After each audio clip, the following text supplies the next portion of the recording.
¿Qué tal, amigos? Bienvenidos al video número 300 del canal, y para en cierta forma celebrarlo he invitado a dos queridos amigos, a Juan Carlos, a Xavier, que desde que empecé con esta aventura del canal de YouTube fueron quienes más se acercaron a mí, me invitaban a vivos que ellos hacían. Entonces, para celebrar, me gustó invitarlos a ellos, y ya de paso también celebrar que he superado en las últimas horas los 2000 suscriptores, que parece poco, pero para mí es mucho. Bienvenidos, Juan Carlos, Xavier.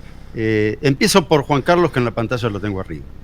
Bien, muchas gracias, felicitaciones a ti por ser el anfitrión y por supuesto felicitaciones a esos 2000, que pronto serán más, que te acompañan, bueno, que te acompañamos, que también estamos suscritos en esta aventura de contar evidentemente lo que supone la Hasbara, es decir, desbrozar las mentiras con la verdad acerca de lo que el pueblo y Estado de Israel tienen en esta situación o coyuntura, pero también en la historia, también explicar cultura hebrea y también explicar un poquito de Uruguay, lo cual es un combo bien interesante, pero a fin de cuentas todo ello es Gustavo Beidler.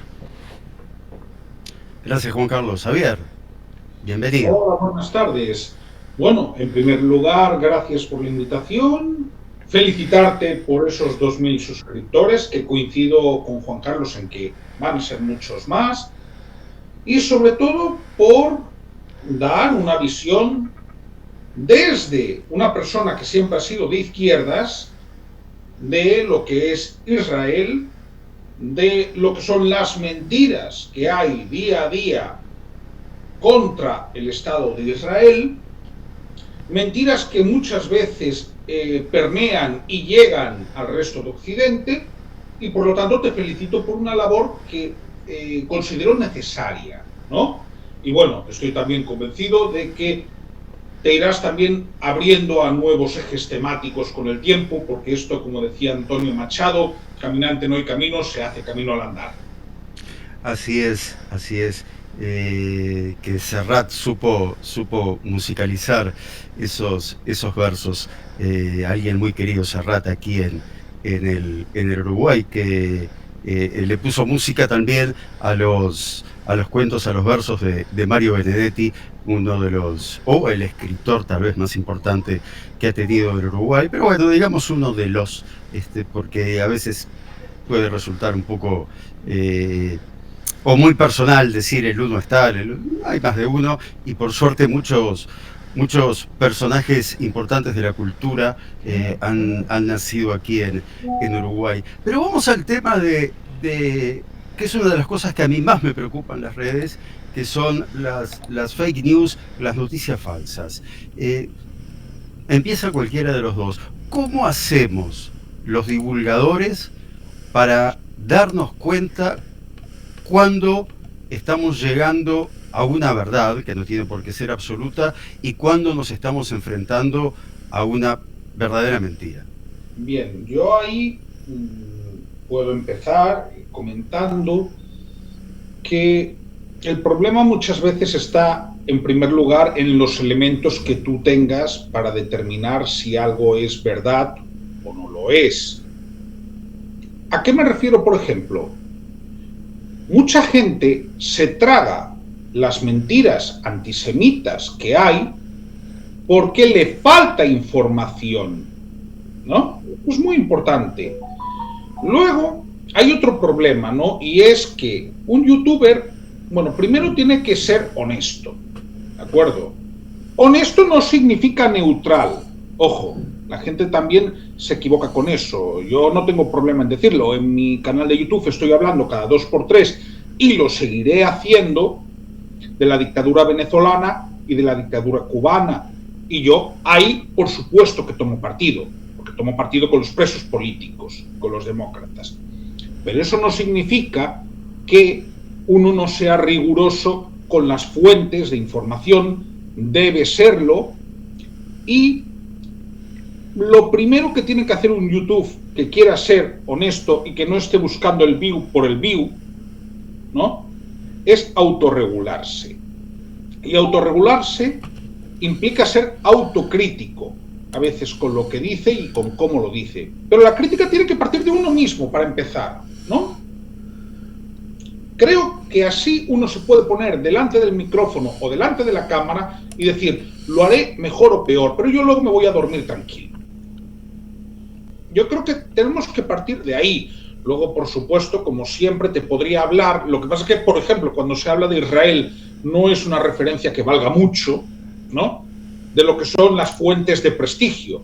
Pero claro, cuando resulta que en Israel directamente la ONU se come los datos que le pasa a Hamás, pues digamos que ahí no podríamos entrar en tema de neutralidad. Yo te puedo hablar en mi caso personal, que a mí me han baneado la cuenta de X por decir que Karim Khan tenía que procesar a Nicolás Maduro por crímenes de lesa humanidad.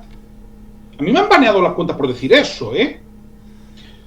Tú creo que puedes hablar mucho de Karim Khan, ¿verdad? Y es el fiscal de la Corte Penal Internacional. Tiene un lindo currículum, pero yo con lo que me quedo de él es con la foto que se ha sacado con el actual dictador sirio, ex Al Qaeda.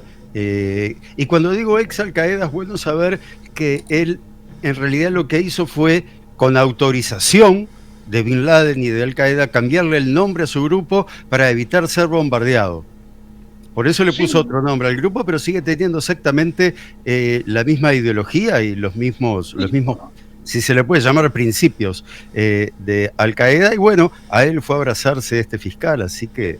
Pero date cuenta, y luego también está la falta de información. Yo hubo algo que me impactó mucho, y es, por ejemplo, saber, va a haber en breve elecciones presidenciales en Polonia, ¿de acuerdo? Hay un candidato monárquico que tiene algunos diputados, pero es que es un candidato abiertamente antisemita. Yo esto no lo sabía. Me lo tuvo que decir una persona que vive en Polonia. Claro, yo pienso, pues si en Polonia fue todavía peor que en Alemania. Digo, tú sabes cuántos judíos vivían en Polonia. ¿Cuántos viven ahora? Cuantitativamente fue todavía peor que en Alemania. Sí, se dice al final de la película de Steven Spielberg, La lista de Schindler, que afortunadamente pude comentar en mi canal con Antonio Muñoz Lorente. Como bien sabes, Javier, en mi canal está Antonio Muñoz Lorente y luego estamos todos los demás, incluido yo mismo, porque el éxito que tiene este muchacho es algo tremendo, algo estratosférico. Gustavo, bueno, espero no ser molesto a la hora de decir que, y es lógico, porque la emocionalidad a veces hace que sea difícil. No ves películas de la SOA, lo cual es algo que puede ser entendible perfectamente, pero en 1993, al final de la película, se ponen una serie de cartelitos cuando han vuelto al presente, porque, y creo que esto lo puedo decir, la película es en blanco y negro, pero está flanqueada como en un sándwich en color.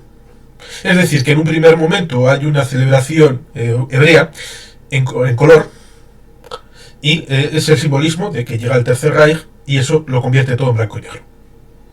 Pero cuando ya se está terminando todo eso, vuelve a celebrarse el Sabbat, y con las velas, tal y como terminó el color, la llama de la vela, simbolizando la esperanza de que todo ese periodo tan oscuro desaparece, vuelve el color, y a partir de ahí se expande, como que ese alma interior vuelve a eclosionar, y se dice: los hijos y nietos de Schindler, de los judíos de Schindler, son unos 6.000, y en el momento en el que se graba la película en 1993 quedaban poquito más de 4.000 judíos en Polonia. Es decir, quedaban en Israel más hijos y nietos de Schindler, de los judíos de Schindler, que polacos en Polonia, que judíos en Polonia, perdón. Lo cual ciertamente indica que, evidentemente, se suele decir aquello de que la Shoah es asunto de los alemanes, y es cierto. Los alemanes que tuvieron una participación no solamente directa en los campos, sino también aquellos que callaron, estando, oliendo, viendo, sabiendo, conociendo en 1940, lo dice mi amigo Oscar Maragaño, que es chileno, el hecho de que en 1940, en el bombardeo de Hamburgo, se comentaba entre aquellos que lo sufrieron unas cartas que está documentado diciendo: esto es por lo que lo hemos hecho a los judíos. No, quizá no sabían exactamente lo que estaba pasando, pero me refiero que antes de las conferencias de Bansi, antes de la solución final, ya ellos eran conscientes de que si les estaban represaliando era por lo que les estaban haciendo los judíos, con lo cual no se puede hablar de desconocimiento de estas situaciones, ciertamente. Y vuelvo a lo que comentas respecto de cómo tener esta situación. Y esto vale tanto para mirar en el tema de fake news, bulos, sino también por el hecho de construirse uno a sí mismo. Porque uno puede tener depresiones, puede tener momentos difíciles. Yo lo suelo comparar con una montaña. Si tú subes una montaña, ya sean por intereses, por elementos que puedan enriquecer a la persona, es como esos riscos que lo convierten en ese deporte que subes una pared con todos los agarraderos y todo esto.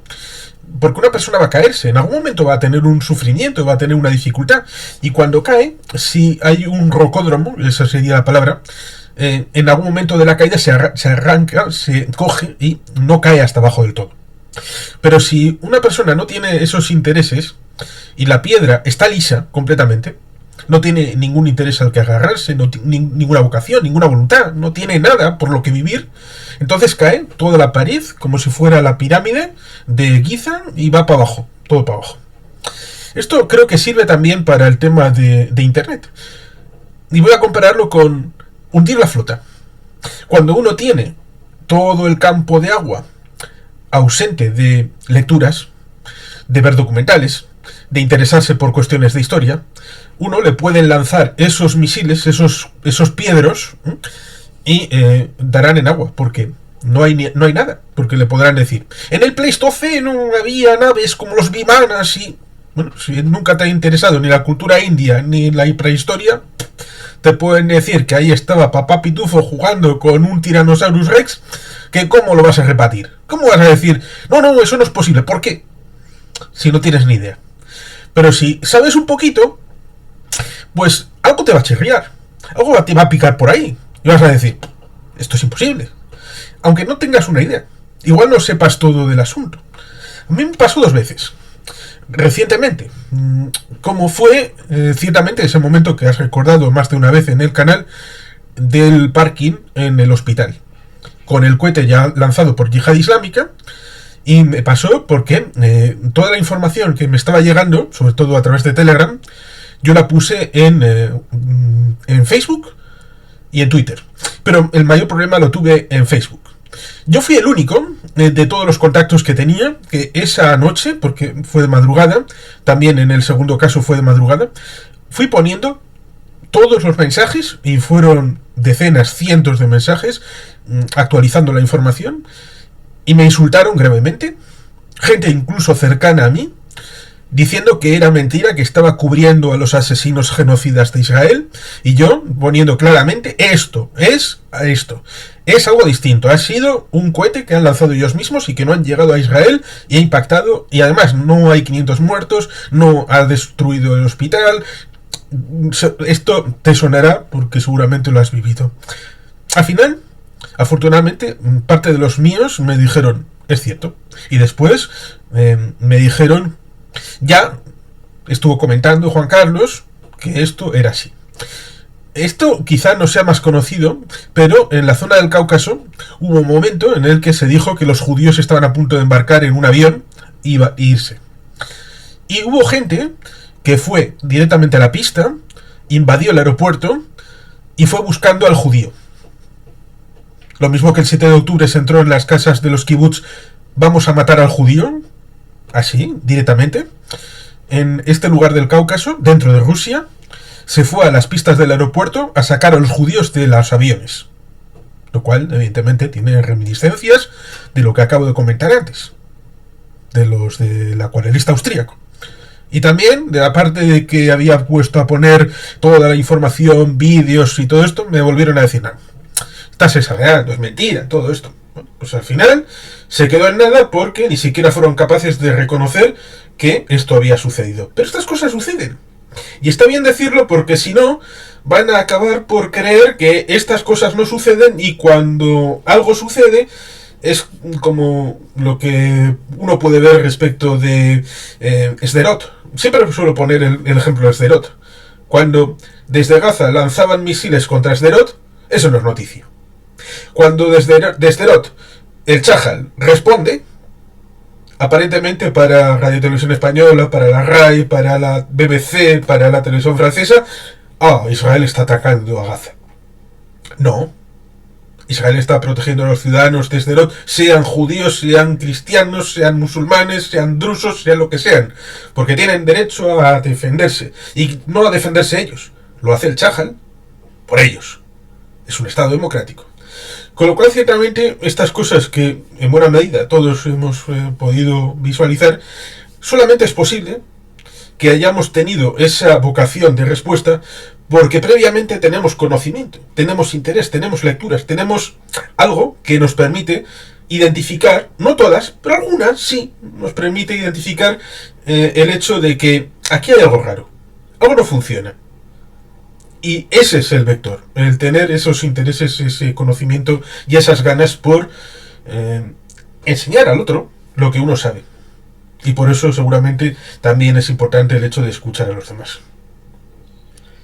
Fíjate, lo que decía antes Juan Carlos, efectivamente, sin ganas, sin interés, sin ese principio inicial, no habría mucho que hacer, no habría nada que hacer, pero creo importante señalar e insistir en cuestiones como, por ejemplo, los sesgos de confirmación.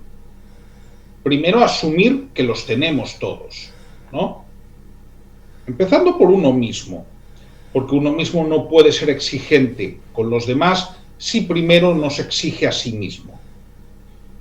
Pero una vez que tú sabes que tienes esos sesgos, tamizas la información y puedes llegar a tus conclusiones. Pues, por ejemplo, como tu canal está sobre todo especializado en Israel, yo puedo decir que en Occidente y concretamente en el Estado español hay un antisemitismo basal.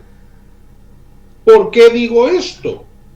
Porque en mis 41 años de vida llevo escuchando desde el parvulario: no seas como los judíos que crucificaron a Jesús, no escupas como ellos. 2.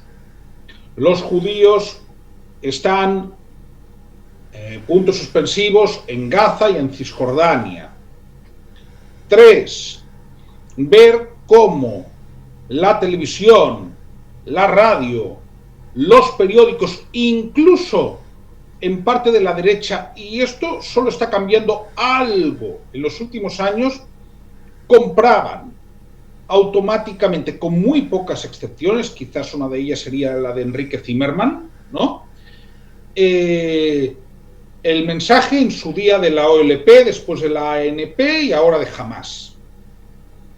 Cuando uno ve todo esto y cuando uno se da cuenta de que hay que rascar bastante para tener un criterio, digamos que resulta más fácil. Yo, esta hay una cuestión, Gustavo y Juan Carlos, desconfío mucho de las unanimidades, mucho, en general. Digo de las unanimidades en el debate político. Entre otras cosas porque muchas veces esas unanimidades sirven para canalizar pulsiones sociales inconfesables, de las cuales, por cierto, tu pueblo ha sufrido durante siglos. ¿Qué eran los pogromos sino una forma de canalizar el descontento social focalizándolo en una minoría? Eran eso. Y lo eran ya en la península ibérica en el siglo XIV. Había un motín de subsistencia, había una crisis social, la gente pobre estaba revuelta. ¿Qué era lo fácil? No, han sido los judíos. La peste. Que iban. Sí, pero acusaban a los judíos de envenenar los pozos. Entonces, ¿qué había? Pues lo que había era un pogromo. Y esto lo hemos estado viendo desde el siglo XIV en la península ibérica. Cuando tú ves esto, y cuando ves que además, seamos sinceros, España, en este sentido, creo que no ha hecho los deberes de verdad con el pueblo judío. No los ha hecho. ¿Por qué? Sí, Primo de Rivera pudo hacer el edicto que daba la nacionalidad a los sefardíes porque es que había ya muy pocos judíos en España. Esto para empezar. Que eso luego de rebote pudo servir para que iniciativas individuales como la de Ángel Sanz Briz salvasen a miles de judíos. Pero no era porque a Franco le apeteciese mucho. De hecho, el discurso franquista era un discurso, como mínimo en lo retórico, antijudío. Sí es verdad que diferenciaban entre askenazíes y sefardíes. No les daban el mismo trato. Pero no era un régimen amigo del pueblo judío. Y al Estado de Israel no lo reconocen hasta 1986 porque no les queda otro remedio. Porque es cuando definitivamente se quedan en la OTAN y cuando se entra en las comunidades europeas, ¿no? Y España, creo recordar que era la única democracia occidental en aquel momento que no reconocía a Israel. Sí, hasta el punto de que se les dijo taxativamente, sobre todo desde Países Bajos y desde Alemania, si quieres entrar en las comunidades europeas, debes reconocer a Israel. Y si no, ahí está la puerta. ¿En qué año asumió Felipe González? En 1982. El reconocimiento de Israel es en 1986, que es cuando España entra en las comunidades europeas. Debo decir también y matizar que en aquel momento había un grupo dentro del PSOE, estoy pensando por ejemplo en la familia Mújica, ¿no? Y algunos cuadros de Mújica Herzog, efectivamente, de origen judío, y había un grupo de cuadros, no hablo de militancia de base, pero sí había un grupo de cuadros en el Partido Socialista, en los gobiernos de Felipe González, que sí eran como mínimo amigos de Israel, ¿de acuerdo? Un grupo de cuadros. Eso facilitó el trabajo, pero también es cierto que ese grupo pudo hacerlo porque la coyuntura internacional obligaba a hacerlo, ¿no? Pero luego lo que tú has ido viendo en los informativos, repito, en la radio, ha sido siempre que el Estado de Israel agrede. Claro, no te explican todo lo que hay detrás. Y yo he tenido que hacer, digo en mi caso personal, un esfuerzo bastante grande de documentación para llegar a la conclusión, digo, con los años, esto más o menos ya había llegado a esa conclusión a los 20. Pero ojo, llegué yo solito. No era por los inputs que tú recibías. Los inputs que tú recibes en el Estado español, muy mayoritariamente, son para que tú pienses que el Estado de Israel es un Estado que no respeta la legalidad internacional. Esos son los inputs que te van a llegar, digamos, basales, de la gente del común. Vamos a ver, yo he estado tomando un café en un bar tan tranquilo y escuchar a gente gritando a voz en grito que los judíos, ojo, no Israel, los judíos, que esto a mí me parece doblemente grave, entre otras cosas porque creo que la población judía en Israel es entre el 73 y el 75%, no es más. Hay árabes, hay cristianos y hay drusos, ¿no? Que los judíos eran unos asesinos. Cosa que no se le ocurriría decir si se hablase del Partido Popular, del Partido Socialista o de otro partido político. ¿Por qué? Porque esa persona contaba con que el auditorio que tenía no iba a protestar. Por eso hablo de ese antisemitismo basal. Hombre, evidentemente, si estuviese delante Juan Carlos, probablemente sí diría algo. Salvo que fuera una manifestación que pase por delante del Bachoqui con una pancarta de Israel genocida, que si hubieran dicho Cora Israel delante de todos ellos, pues yo creo que ahora no estaría aquí, sino estaría en el hospital. Pero si es 1-1, sí. Bueno, en Israel es tanta la democracia, suena un poco feo eso de es tanta la democracia, pero la semana pasada en una de las marchas, quienes iban delante de la marcha iban con un cartel que decía detengan el genocidio, en Tel Aviv. Es parte de la libertad. Y es parte de una oposición yo siempre digo lo mismo, yo me siento mucho más identificado con la oposición que con el poder ejecutivo en Israel, pero en este momento tengo grandes diferencias por la forma en la que se maneja la oposición, que a pesar de que la prioridad es el regreso de los secuestrados, parecería que la prioridad es derrocar a Netanyahu. Entonces, miren que esto yo lo discuto prácticamente todos los días con amigos de la adolescencia, que hace más de 20 años están en Israel, que han hecho el ejército, que tienen a sus hijos en el ejército, y también no solo con uruguayos, con argentinos, con israelíes, ¿no?, nacidos allá.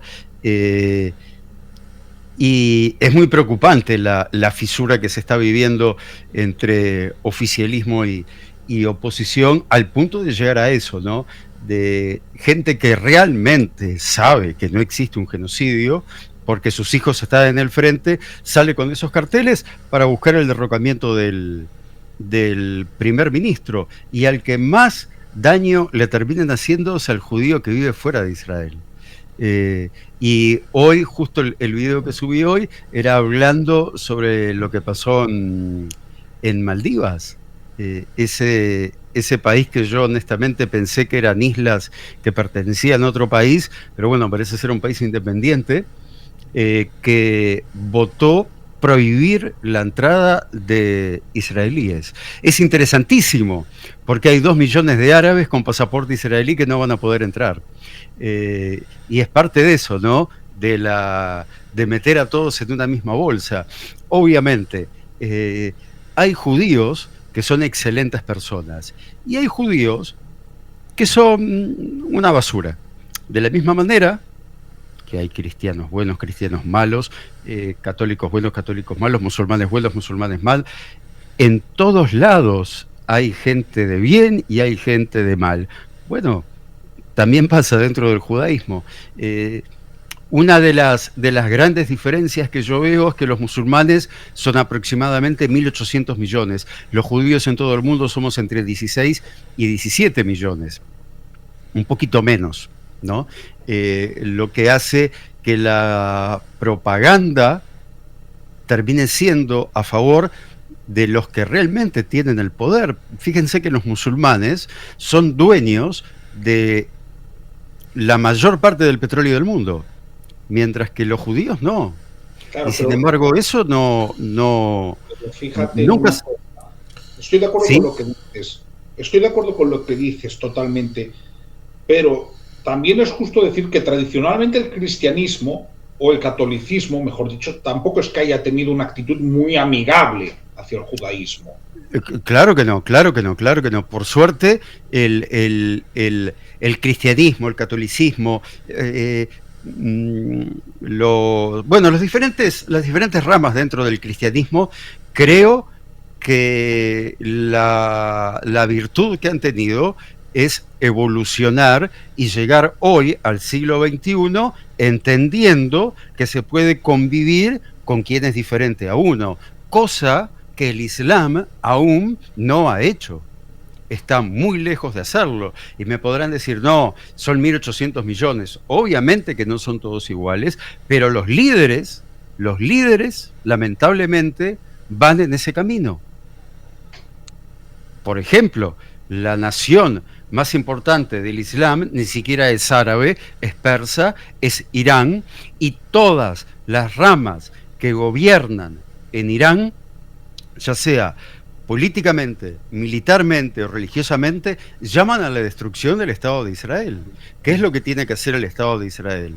¿Esperar a ser destruido para después defenderse? Yo creo que no, es imposible dejarse matar para después contraatacar. Entonces, si alguien te amenaza, lo mejor que podés hacer es atacar primero.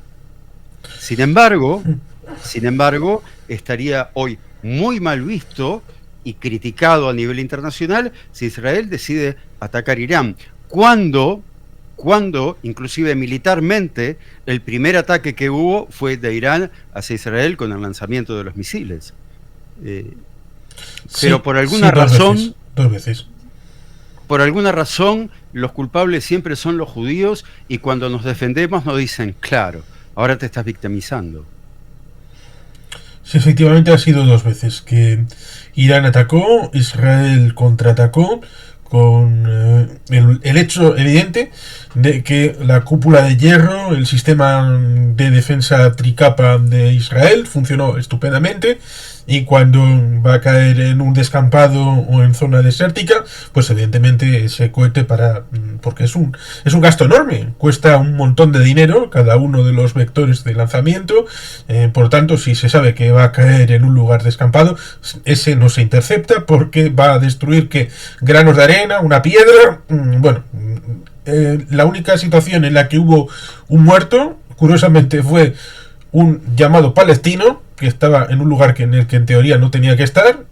Fue el único asesinado por Irán, con lo cual hasta en eso deberían de fijarse en el hecho de que ¿a quién hacen daño? Pues en teoría a los suyos. Israel ciertamente tiene una situación complicada y que desde fuera, si se explica de una manera racional, no se entiende. No se entiende el hecho de... Puede gustarte más o menos el tema de Netanyahu. Yo creo que jamás le habría votado a Netanyahu por mi forma de ser, por mi forma de entender. Probablemente no sabré a qué partido habría votado, porque es una situación complicada, pero creo que a el partido de Bibi no.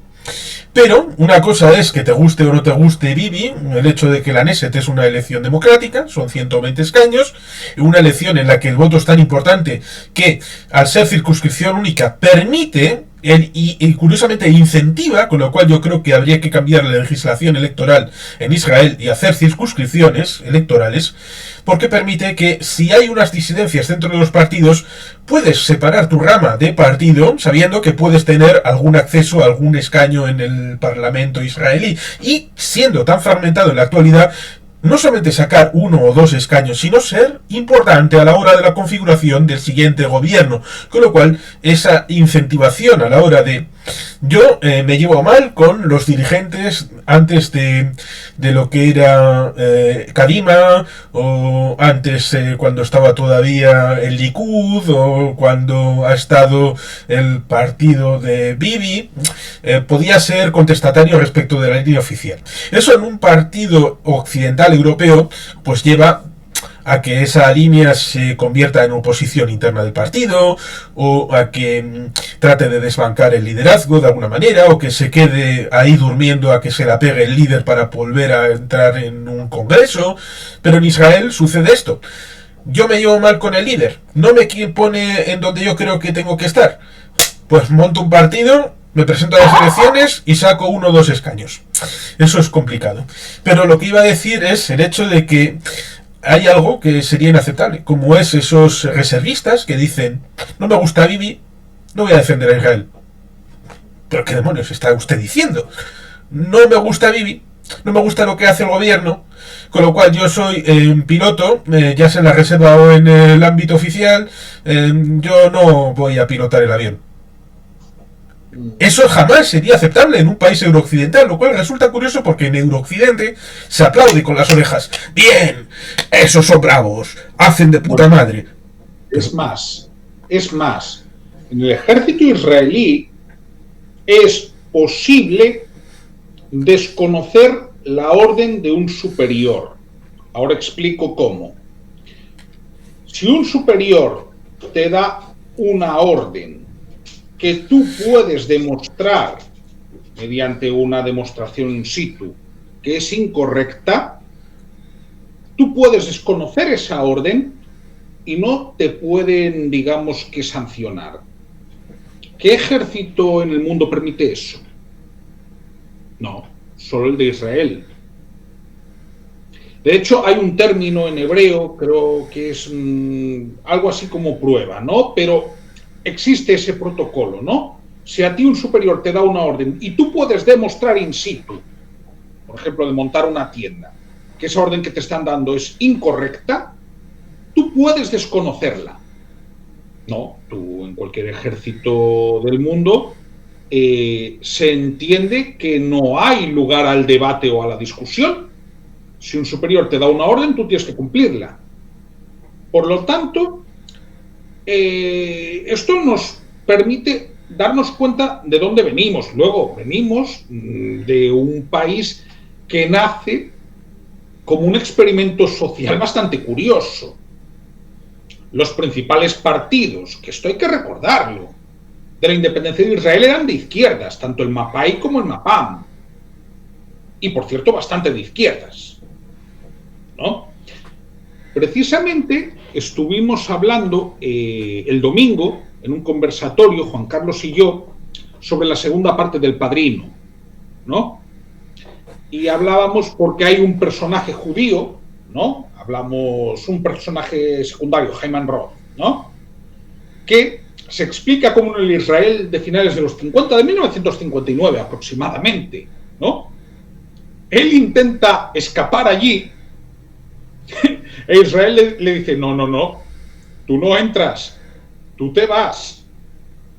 Lo digo por toda la mitología que se ha creado alrededor, ¿no?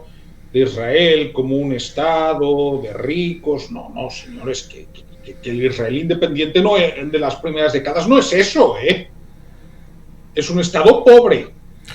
Sí, como curiosidad, ¿cómo se llaman estas huchas que había en principio en los años 30 las organizaba Golda Meir, que estaban en las casas, que en teoría estaban ligadas a las sinagogas, en donde se recolectaba dinero y cuando estaba llena se devolvían a las sinagogas y ese dinero se enviaba a Israel? No recuerdo el nombre de cómo eran estas huchas. Las alcancías del Keren Kayemet de Israel. Claro, pero comento esto y además es algo que he repetido muchas veces y he tenido el placer, por ejemplo, en mi canal de poder entrevistar a Moshe Rosen para que me hablase de la historia de los kibbutz, ¿no? Un invitado de lujo porque él fue secretario general de un kibbutz, ¿no? Lo he dicho muchas veces, lo que más se parece al comunismo que funciona razonablemente bien es un kibbutz, que es una creación judía. Eso es lo que mejor funciona, que puedes considerar comunal, comunitario, a una escala que va más allá de una familia, ¿no? Y funciona razonablemente bien, no sin conflictos, no sin discrepancias, pero sigue existiendo esa institución desde hace más de 100 años. Entonces, hay que hablar de que el caso de Israel es un caso de una democracia que se va construyendo en un entorno extremadamente hostil, que tiene que defenderse desde el mismo día de la independencia. Y digo defenderse porque Israel sí aceptaba el plan de 2 estados de la ONU, lo aceptaba. Pero desde el día de la independencia, desde el día que David Ben Gurión, con el retrato de Theodor Herzl detrás, lee la declaración de independencia de Israel, y el último mandatario británico coge el barco, agarra el barco en Tel Aviv y se va, creo que fue por Tel Aviv, Israel se tiene que estar defendiendo. Desde ese día, estamos hablando de un país que lleva 70 años defendiéndose de sucesivos intentos de invasión y de vecinos... No, de invasión no, de exterminio. Sí, quiero decir, que niegan su derecho a existir. Egipto tardó unas cuantas décadas en reconocerlo. También Jordania. Y lo acabaron reconociendo, entre otras cosas, por los problemas que les creaban los llamados palestinos, que si quieres hablamos de eso. Pero claro, El rey Hussein de Jordania, cuando vio la que le montaban los llamados palestinos, dijo, no, mejor entenderme con Israel. Egipto, ¿por qué Egipto no quiere saber nada de acoger refugiados en el Sinaí, por ejemplo? Es que, claro, incluso un país que no es en absoluto amigo de Israel, como Arabia Saudí, cuando se recibieron ataques de Irán, de los cohetes, dio algún tipo de ayuda logística. Cuando Arabia Saudí es una teocracia y además es una teocracia proselitista. ¿De acuerdo? Pues habrá que preguntarse que es que Israel no hace las cosas tan mal. Sí, efectivamente, cuando Arabia Saudí fue amenazada, porque la amenaza era regional de Saddam Hussein en 1990 y 91, cuando en agosto, el día 2 de agosto de 1990, invade Kuwait, y con alguna razón, porque en la guerra anterior, la del 80-88, Irak sirvió de escudo a las monarquías del Golfo, que no iban a hacer nada, pero veían con dificultad porque estaban tres modelos de ciudadanía. Estaban los sunitas, que eran los que tenían la renta petrolera, el tema del dinero. Estaban los chiitas, que bueno, eran más o menos tolerados, pero no tenían derechos políticos.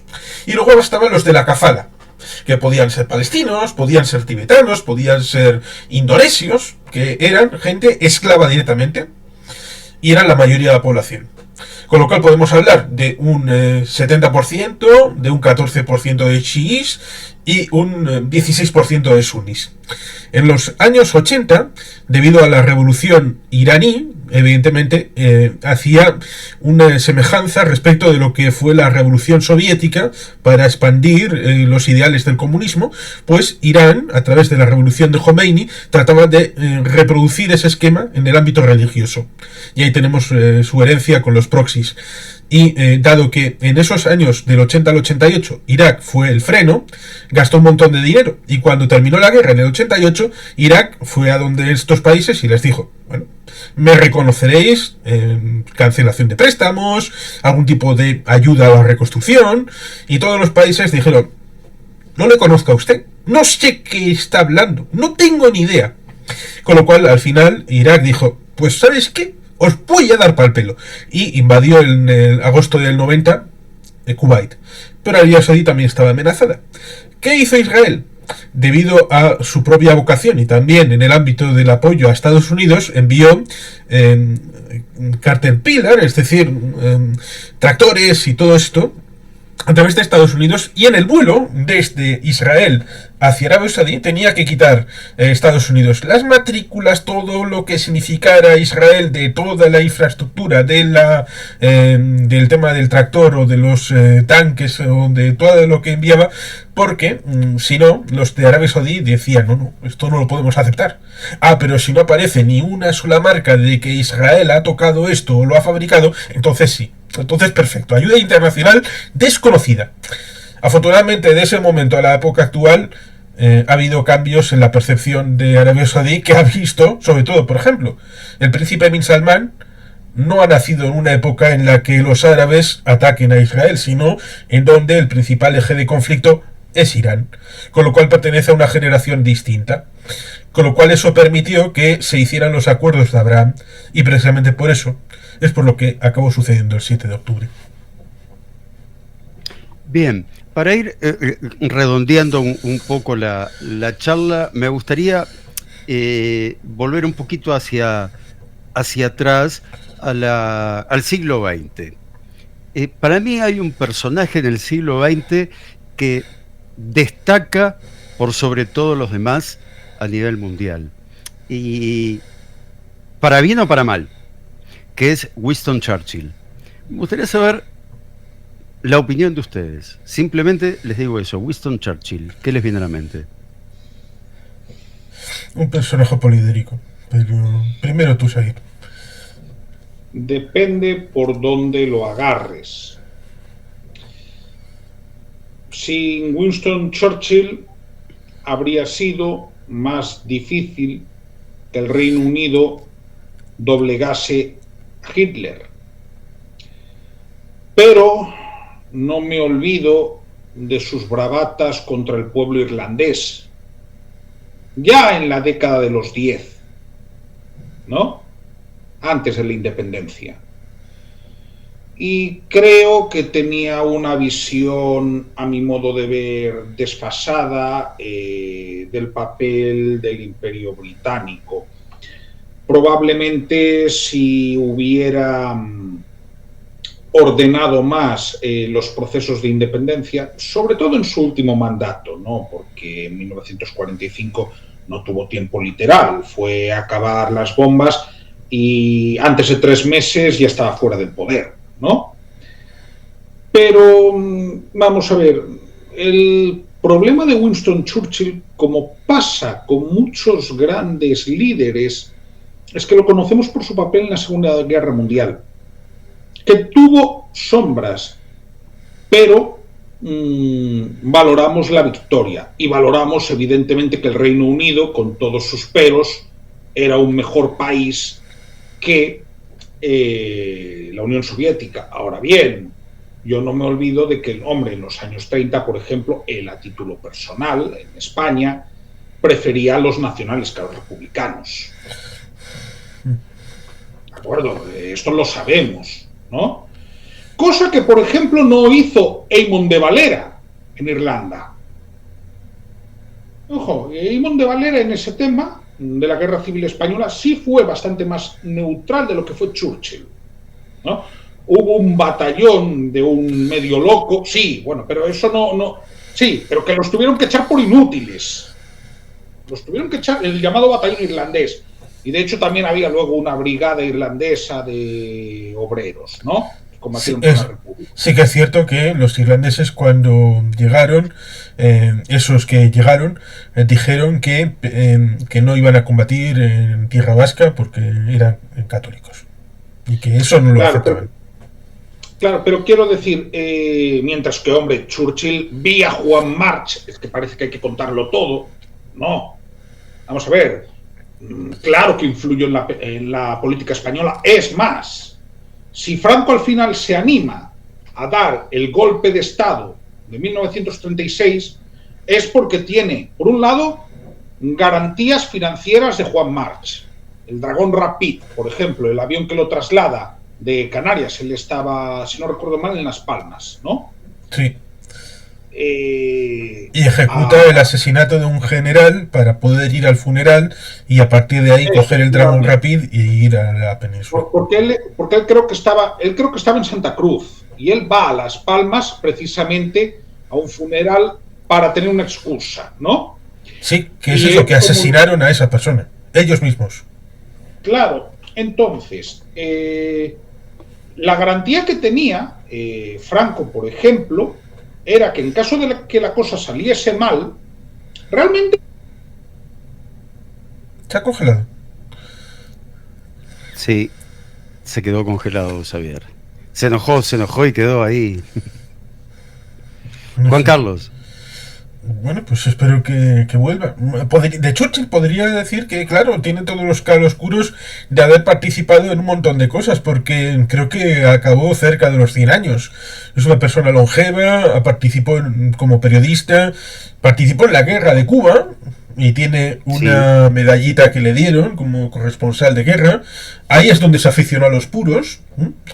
Luego participó en la guerra anglo-boer, donde fue priso, y ahí adquirió cierta fama entre los británicos, con las crónicas que escribía, y también el hecho que fuera escapado de ese momento, fue uno de los fugados, y esa narrativa tan bonita, y merecidamente, creo yo, premio Nobel de Literatura, aunque yo creo que se lo hubiera dado por las crónicas, tanto de la guerra anglo-boer y de la Primera Guerra Mundial. Y probablemente se lo digo por eso. ¿Verdad? Cuando era corresponsal. Sí. Hablas del Churchill corresponsal antes de ser político. Sí, porque en las crónicas de la Segunda Guerra Mundial, digamos que es bastante parcial y se le ve el cartón. Aunque escribe muy bien también. Tiene una obra magna de 6 libros que en España fue publicada en la versión recortada de 2 tomos. Churchill es el que en 1942 no hizo lo que a veces se dice, es que mató de hambre a los indios. No, la cosa siempre es más civilina. Había unas reservas por si había problemas de suministro en la zona de Punjab, en la zona del Golfo de Bengala. Los ingleses, que estaban todavía conectados al sistema imperial en 1941-42, hasta el final de la guerra, por ejemplo, el primer ministro de Sudáfrica, Jan Smuts, pasó toda la guerra físicamente, a pesar de que era el primer ministro de Sudáfrica, en Londres, en el gabinete de guerra. A diferencia de Mackenzie King, que era de Canadá, o del primer ministro de Australia, o de Nueva Zelanda. Hubo problemas a la hora del suministro. ¿Y qué hicieron? Pues en vez de coger únicamente lo que tenían que coger, pues cogieron todas esas reservas, con lo cual los del Punjab, de esta zona, se quedaron sin nada. Y al quedarse sin nada, acabaron muriendo de hambre. Con lo cual es hambre inducida, no directamente asesinato, pero sí hambre inducida, y son 2 millones de muertos. Con lo cual, de una manera u otra, esto debe pesar en el debe de Winston Churchill, porque a pesar de que no disparó el gatillo, él es responsable de que, al fin y al cabo, esas muertes se produjeran porque era el primer ministro del Reino Unido.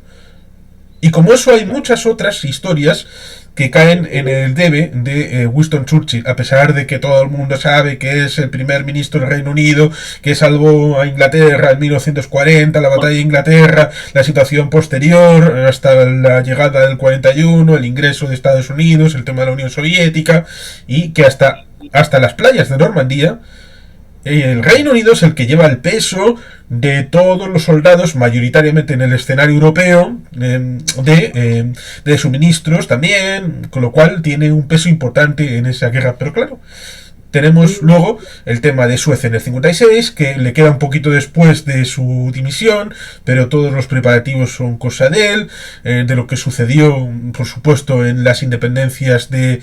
es que podemos hablar de los Mau Mau en Kenia, por ejemplo. Sí, eso sí que es en su último mandato, pero es que hay otra cuestión en la que yo quería ir en relación a Winston Churchill. Es que para mí es un ejemplo de político sobrevalorado. ¿Por qué? Porque es un político que podía ser primer ministro solo en un contexto de guerra. Hay quien me dirá, ganó las elecciones de 1951. Bueno, las ganó por el sistema electoral británico. ¿De acuerdo? No las ganó en votos, ¿eh? Ojo, las ganó en circunscripciones, es legítimo porque es el sistema electoral que hay en el Reino Unido. Sí, es como Hillary. Es como Hillary, ganó en votos, pero eso da igual. Ganó 3 millones de votos más que el señor Trump. Pero la elección no es directa. Claro, pero ¿a dónde quiero ir yo? ¿A dónde quiero ir yo cuando digo que era un político mediocre? Vamos a ver. El tema de la gran niebla de Londres, ¿no?, en la que murieron muchísimas personas, lo cogió de contrapié. Ya hablo de problemas dentro de la metrópoli, ¿eh? Luego, él se tiene que ir, no porque él se quisiera ir, sino porque llegó a tener un motín en el Consejo de Ministros. Esto muchas veces no se sabe, ¿no? Pero realmente él se tiene que ir porque Eden, que estaba ya ahí, digamos que conspirando desde bastante tiempo antes, llega a tener el apoyo de la mayoría de los ministros. Entonces, digamos que le permiten una salida honrosa, ¿no? ¿Y en qué consiste esta salida honrosa? Pues, por ejemplo, que le permiten cumplir los 80 años siendo primer ministro, ¿no? Sí, te refieres a su salida en el segundo mandato. En el 55, sí, pero es un mandato que él no terminó. Quiero decir, sí. Recordemos que los mandatos en el Reino Unido son mandatos de 5 años. Sí. Y él, su último año estuvo 3 años y medio. ¿De acuerdo? Entonces, esto te demuestra que cintura política, hombre, limitada. ¿De acuerdo? ¿Qué sucede en un contexto de guerra en el que hubo, creo que en Reino Unido estuvieron sin elecciones durante 9 años, ¿no? 10. desde el 35. Sí. 10 entonces, ¿no? Sí, es que es importante porque las elecciones son cada 5 años y estuvieron Sí, dos era lo que comentaba. mandatos por el precio de uno. Hubo elecciones en 1935 y en 1940, precisamente en mayo, cuando obtiene el mandato del rey para ser primer ministro, es cuando en teoría tenía que haber elecciones. Es cierto es que hubo un mandato para la ampliación de lo que fuera durante estuvo la guerra, pero es un tema interesante porque es un juego de espejos respecto de lo que sucede en Francia. En Francia se conoce más o menos lo que acaba eclosionando en el mayo del 40 respecto de ese motivo, en teoría, de sucesión respecto de la Francia Vichy, cuando se establece el régimen de Pierre Laval, que en principio es el escudero de el señor Pétain. El primer ministro era Reynaud, que en mayo-junio el gobierno se cae como un azucarillo y tenemos el 16 de junio del 40 en donde el primer ministro acaba deshaciéndose y el gobierno acaba yendo, en vez de a Normandía, que era donde quería, Xavier ha desaparecido, espero que no vaya a pedir exilio en Francia. Bueno, en Francia mejor ir de visita o comprar simplemente una baguette y un croissant y ya está. Pero bueno, lo que estaba diciendo, en el 16 de junio de 1940 hubo esa situación en la que el régimen cae, colapsa y del 16 al 18 se produce esa transición al viceprimer ministro, que era ya Pétain, porque estuvo durante un año como embajador en Burgos, es decir, en el régimen franquista, desde enero-febrero del 39 hasta el enero-febrero del 40, cuando es rescatado para el gobierno francés directamente en tareas de viceprimer ministro. Y el 18 de junio es el día en el que Charles de Gaulle hace el espíritu desde el discurso radial en la BBC de Londres. Eso que supuso la dificultad interna de un gobierno y se vio claramente, y en principio está estudiado para la historia, donde en principio debió de haber ido como Charles de Gaulle, en principio, que era su secretario de Estado en el Ministerio de Defensa, no era mucho más, y en principio era coronel y luego le ascendieron rápidamente a general y acabó en Londres. Esa situación en la que en vez de hacer ese plan de se van a Normandía, de Normandía pasan a Londres y de Londres van a Argelia, que todavía estaba controlado por el país, por lo que era la Francia libre, fueron a Burdeos y en Burdeos acabó negociando ese armisticio trampa, que acabó cediendo al régimen del acuarelista austríaco. En Inglaterra pasó algo parecido. Había pasado el tema de Chamberlain, que está mal concebido y hay gente que le defiende, y creo que hay razones para defenderlo, más allá del hecho de que era un régimen político egoísta, pensando únicamente en el interés británico y no pensando en nadie más. Lo digo porque cuando se venden en Múnich en 1938 está simplemente comprando tiempo con el precio de los checos, de los eslovacos, con el precio de los europeos y de la libertad de los polacos. Pero está comprando tiempo porque sabe que la industria aeronáutica del Reino Unido necesita un año para poder ser competitiva, para ir contra los alemanes. Necesita un año para poder poner a punto los Spitfire. Necesita un año para poder poner a punto lo que luego se hará en la batalla de Inglaterra. Pero estaba el ministro de Exteriores, Holly Fox. Estaba el Eduardo VI, que había sido rey durante un año, cuando ciertamente Wally Simpson era más pro-acuarelista austríaco que el propio ex-rey, pero le manejaba bastante bien. Churchill, cuando estuvo rey, Eduardo, era bastante pro-acuarelista austríaco, y esto se suele olvidar.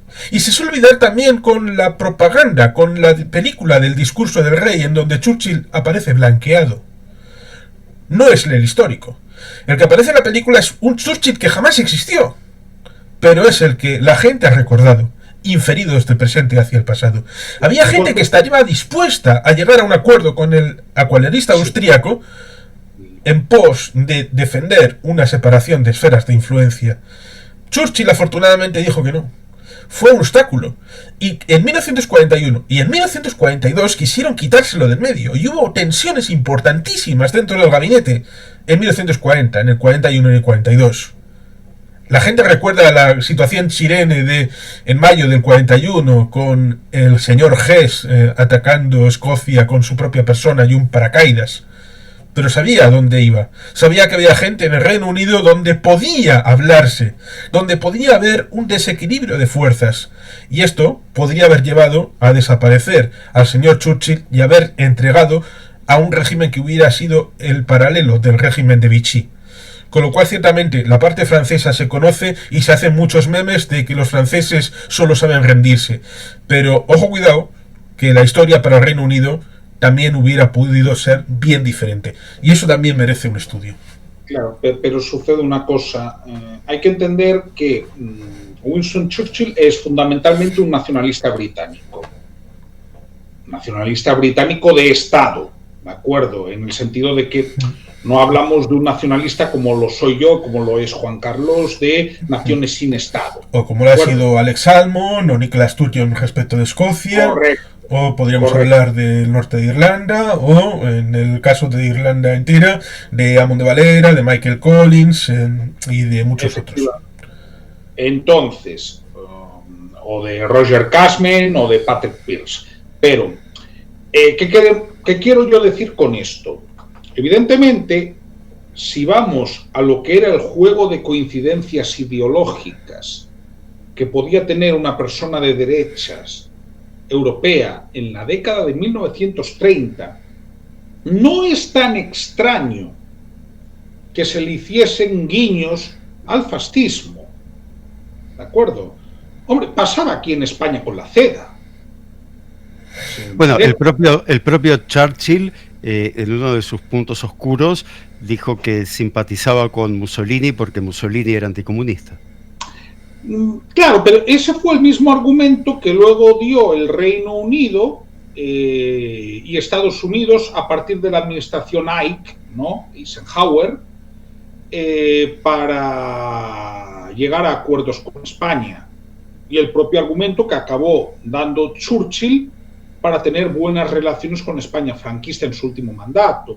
Quiero decir, pero entender esto es básico. Para mí, Churchill es un nacionalista británico que, para un contexto de guerra, y guerra al final es extender las ideas con las armas hasta las últimas consecuencias, era funcional para el Reino Unido. Pero luego ves al Churchill parlamentario o ministro, ¿de acuerdo?, de sus primeras décadas, hombre, era un tipo bastante impulsivo, en algunos temas muy poco reflexivo, para mí no a la altura de lo que uno puede esperar de un premier, ¿de acuerdo? Y ya en paz como líder político bastante mediocre. Repito, si nos pusiéramos a hablar, por ejemplo, de Adolfo Suárez, ¿no?, que fue el primer presidente de la democracia española, pues quizás podríamos llegar a conclusiones, es decir, fue un buen político para el cambio, para gestionar ese cambio, pero quizás como gobernante era más bien mediocre. Eso no le quita mérito, a mi modo de ver, y es opinión personal. Pero Winston Churchill, para resumirlo, porque igual querrás preguntar más cosas, para mí, un político que tiene un gran haber, que es ganar la Segunda Guerra Mundial, pero que tiene muchos debes y que en ciertos aspectos está sobrevalorado. Y solo añadiré un elemento porque creo que debe decirse, y es el hecho de que cuando sucede eso en 1945-47 respecto de la posibilidad de quitar o no a Franco del gobierno, no solamente es por el tema del anticomunismo, sino porque previamente hay una desbandada respecto de los partidos que se supone deben de defender el gobierno en el exilio de la República Española, que están divididos internamente. Ya el Partido Socialista entra en la guerra civil dividido en tres, en Largo Caballero, Besteiro e Indalecio Prieto. y en ese momento estaba dividido en dos, el doctor Negrín y D'Alessio Prieto. Y más allá de eso, no había ningún tipo de acuerdo más allá del hecho de oponerse a Franco, con lo cual sabían perfectamente de que era una desbandada y por lo tanto, dado que en la propia guerra civil el partido, que en principio eran dos furgonetas, bueno, furgonetas es inferir un presentismo, dos carros con bueyes en 1936, como era el Partido Comunista, pero termina la guerra siendo una parte fundamental de lo que ha ido construyéndose en el lado republicano. Sabían perfectamente en el 45-47 de que es el partido que tenía más capacidad de movilización, era el que al fin y al cabo podía convertirse en hegemónico, y por eso en el caso de intervenir podía caer el país en el lado soviético, no por ganas, sino por el hecho de que la única alternativa organizada era el Partido Comunista. Por lo tanto, dijeron los británicos y los estadounidenses, no sin cinismo, bueno, pues dejarlo como está nos sale mucho más barato. Muy bien, yo simplemente para cerrar este capítulo de Churchill, quiero decir que si no hubiera existido Churchill, este video lo estaban haciendo solamente ustedes dos y hablando en alemán. Quiero agradecerles por haberme acompañado en este ya más de una hora. Reitero, son dos amigos que hice gracias a YouTube, que siempre me han abierto las puertas de sus canales, y que siempre que los he invitado han venido desinteresadamente, así que era con ustedes que quería en cierta forma celebrar esto, que es un pequeño paso para la humanidad, un gran salto para mi canal, superar los 300 videos y los 2000 suscriptores, así que le agradezco muchísimo a los dos, pero principalmente por ser dos amigos. Muchas gracias, Gustavo. Gracias a ustedes. Y bueno, cierro el video como se cierran todos los videos en este canal. Am Israel Chai.